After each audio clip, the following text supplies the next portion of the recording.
எதிர்கால வாழ்க்கையை பற்றின சிந்தனைகள் அதிகமாக இருக்கும். கால்குலேட்டிவ் மைண்டடு, அதிபுத்திசாலி, நேர்மை தவறாதவங்க, டைம் மேனேஜ்மெண்ட் ஃபாலோ பண்ணக்கூடியவங்க, எல்லா விஷயத்துலையும் வந்துட்டு இது ஏன், எதுக்கு, எப்படி நடந்தது அப்படிங்கிற மாதிரியான ஒரு கேள்வி கேட்பாங்க இல்லையா? இந்த இயல்பான குணம் உங்கள்கிட்ட இருக்கும். எதனால நடந்துச்சு, ஏன் நடந்துச்சு, இதுக்கு யார் காரணம், அந்த மூலாதாரம் சம்மந்தப்பட்ட விஷயம் முதற்கொண்டு மூல காரணம் யார், இது ஏன் நடந்துச்சு அப்படிங்கிற கேள்வி எழுப்பக்கூடிய நிலை இருக்கும். ஆராயும் தன்மை இருக்கும்.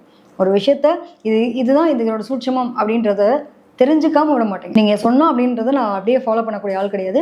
ஸோ இதனுடைய கால்குலேட்டிவ் என்ன, நீங்கள் அதுக்கு எனக்கு விளக்கம் கொடுங்க அப்படின்ற மாதிரி பேசக்கூடிய தன்மை இருக்கும். அப்படின்னா அது உங்களுக்கு தான். கும்பராசி பிறந்த பெண் பிள்ளைகள் பயங்கர அதிபுத்திசாலிங்க, கால்குலேட்டிவ்ங்க. இத்தனை மணிக்கு போகணும், இங்கே வரணும், இப்படி தான் இருக்கணும், அதெல்லாம் வந்துட்டு உங்களோட கால்குலேட்டிவ் அடிச்சுக்கவே முடியாது. ரொம்ப நாலேஜபிளான பர்சன். குடும்பத்துக்காக தன்னோட வாழ்க்கையை இழக்கிறது அப்படின்னு ஒரு விஷயம் இருக்குல்ல, கௌரவத்தை ரொம்ப விரும்பக்கூடிய ஆள். ஏன்னா உங்களுக்கு 2ஆம் இடம் பார்த்தீங்க அப்படின்னா சுக்கிரன் உச்சமடையக்கூடிய இடம், புதன் நீச்சமாறாரு.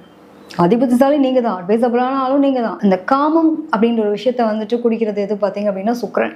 ஸோ இந்த ராகு இருக்கும்போது என்ன ஆகும், அந்த தூண்டுதல்னால உங்களை பேரே அவமானப்பட்டு போகிறது, அசிங்கப்படுறது, இந்த மாதிரி நிலைகளாக இருக்கும். இவ்வளோ நல்லவங்களா இருந்துச்சு, இந்த பொண்ணு நல்ல படிப்பாளி,